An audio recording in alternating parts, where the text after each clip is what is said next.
हर स्त्री के अंदर मोहिनी अंश होता है। हर स्त्री के अंदर क्या अंश होता है? बोलो जोर से। मोहिनी भगवान का अंश किसके अंदर होता है? स्त्रियों के अंदर। इसलिए अपनी पत्नी को जब भी देखा करो तो मोहिनी भगवान का अवतार मान के, ये प्रभु का अवतार मोहिनी रूप है। मेरी पत्नी, मेरे भगवान ही मेरी पत्नी के रूप में प्रकट भये हैं और मुझे जीवन संगनी के रूप में प्राप्त भये हैं। अपनी पत्नी में भी भगवान का दर्शन करना सीखो और अपने पति में भी भगवान का दर्शन सीखो। जब पत्नी में, पति में, माता में, पिता में भगवान का दर्शन करना सीख लोगे तब तुम्हें पत्थर में भी भगवान का दर्शन होने लग जाएगा। जब तक तुम्हें माता पिता में, पति पत्नी में, बच्चों में भगवान का दर्शन ना होगा तब तक तुम माथा पटक पटक के मर जाओ, तुम्हें पत्थर में भगवान थोड़ी दिखेंगे।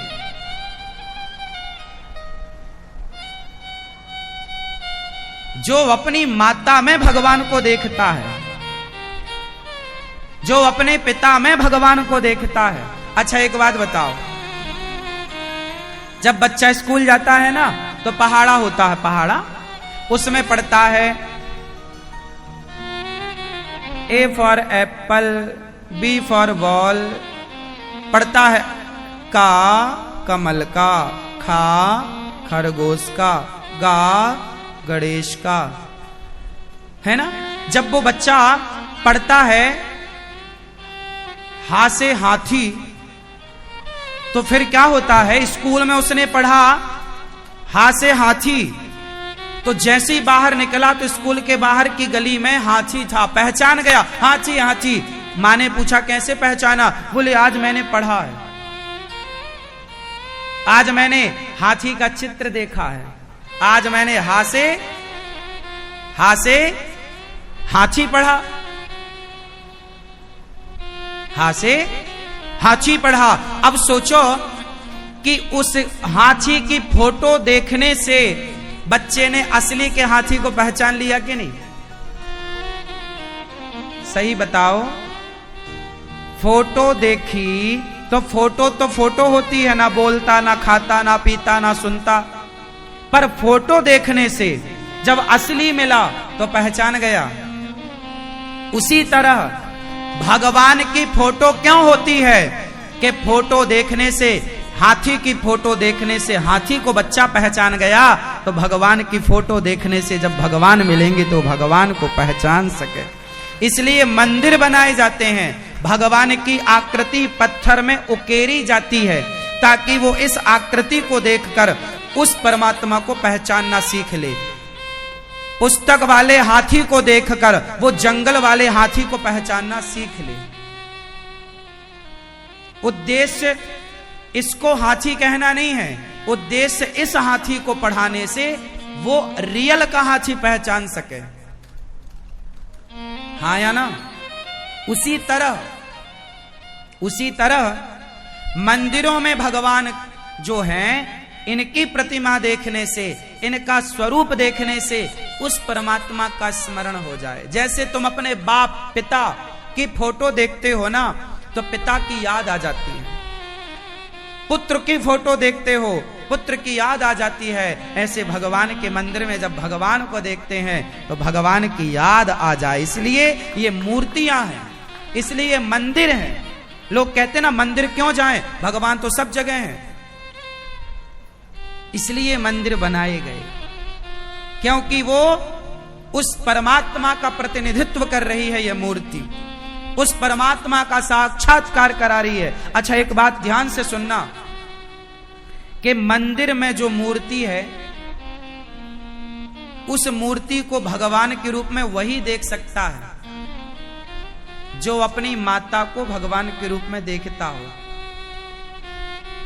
जो अपने पिता, भाई सिंपल है ना, माता पिता है चैतन्य और पत्थर होता है जड़। तो जो चैतन्य में ईश्वर को देख सकता है वही जड़ में देख सकता है। अच्छा ये बताओ, पहले आपने ABCD पढ़ा या XYZ पढ़ा? पहले काखा गाघा पढ़ा या क्षत्रज्ञ पढ़ा? क्या पढ़ा पहले? पहले पढ़ा ए, पहले पढ़ा का खा गा घा, आखिरी में पढ़ा क्षत्रज्ञ। हाँ या ना? उसी तरह पहले पढ़ा का।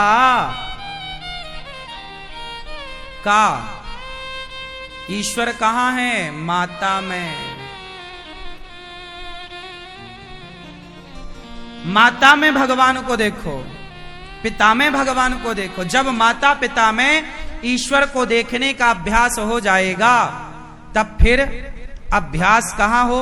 पति में भगवान को देखो, पत्नी में भगवान को देखो, फिर बच्चों में भगवान को देखो, फिर गुरु में भगवान को देखो। जब इनमें भगवान देखने का अभ्यास होगा, तब अपने आप आपको पत्थर में भी ईश्वर दिख जाएगा। मंदिर जो है क्यों बनाए जाते, मैंने कारण बताए आपको। तो पति जो है वह भी हमारी हिंदू संस्कृति कहती है सब भगवान है। अच्छा एक बात बताओ, भगवान के सिवा संसार में, आप कहते हो ना भगवान कहां है, क्या है भगवान के सिवा? ये बताओ,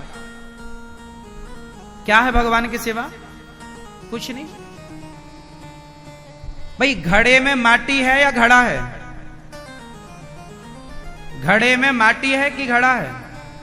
उत्तर दो, बोलो, क्या है घड़े में भैया? घड़े में माटी है या घड़ा है? आप बताओ भैया, हमारे चश्मे वाले भैया बताएंगे। घड़े में माटी है या घड़ा है? नहीं बताएंगे, क्यों? गुस्सा है क्या? सिंपल है भाई, घड़े में माटी ही तो है भाई साहब, घड़े में माटी तो है।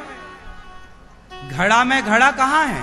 वो तो व्यवहार में बोला जाता है भाई साहब एक घड़ा दो, जबकि घड़े में सिवाय माटी के क्या है? आप घड़े से सारी माटी हटा लो तो घड़ा बचेगा कहां? जैसे माटी को घड़ा कहा जाता है, माटी ही घड़ा बनती है, उसी प्रकार भगवान ही आपके हमारे रूप में, पेड़ पौधे के रूप में, पंच तत्व के रूप में आपको जो दिख रहा है सब भगवान का ही रूप है। पर व्यवहार में क्या बोलते हैं हम लोग? ये स्त्री है, ये पुरुष है, जबकि कोई स्त्री पुरुष नहीं होता, हर रूप में भगवान ही है। ये स्त्री के रूप में कौन है बताओ? ये देखो, ये स्त्री बैठी है, ये मैया देखो सो भी रही है, हमारी मैया देखो नींद आ रही है, नहीं स्त्री बैठी है, ये स्त्री है। ये कौन है भाई? इनके अंदर से भगवान निकल जाएं तो ये क्या कर लेंगी? मेरे अंदर से भगवान निकल जाएं तो मैं क्या कर लूंगा? मतलब मैं तब तक हूं जब तक मेरे अंदर प्राण है, और प्राण ईश्वर है, आत्मा परमात्मा है। आप तब तक हो ना जब तक प्राण है, और प्राण निकले तो आपको लोग ले जाके दिन भर के अंदर जला देंगे। तो आपकी वैल्यू है कहां? वैल्यू तो उस प्राण की है, और वो प्राण कौन है? आत्मा, ईश्वर का अंश है। तो आपके अंदर जब तक ईश्वर हैं तब तक ही आप हो, हम हैं जब तक ईश्वर हैं। यदि हमारे अंदर से भगवान निकले तो यहीं बैठे बैठे धड़ाम से गिर जाना है। तो हमारा अपना कोई अस्तित्व नहीं है, और ना तो आपका अपना कोई अस्तित्व है, अस्तित्व है भगवान का। बात सही है या गलत है? इसलिए तुलसीदास जी कहते हैं, सिया राम मैं सब जग जानी, सब में भगवान रहते हैं। इसलिए पति भी भगवान। इसलिए रिश्तों को बेहतर बनाओ, झगड़ा लड़ाई ना किया करो मेरी मां, प्यार से जिंदगी को गुजार लो। हेलो दोस्तों, स्वागत है मेरा इस YouTube चैनल में। तो कैसे हैं आप लोग? आशा करता हूँ ठीक ही होंगे, और चाहते हैं यदि इसी तरह के वीडियो पाने के लिए तो हमारे चैनल को सब्सक्राइब अवश्य करें और कमेंट करना ना भूलें। और आज के लिए इतना ही दोस्तों, मिलते हैं किसी नेक्स्ट वीडियो के साथ।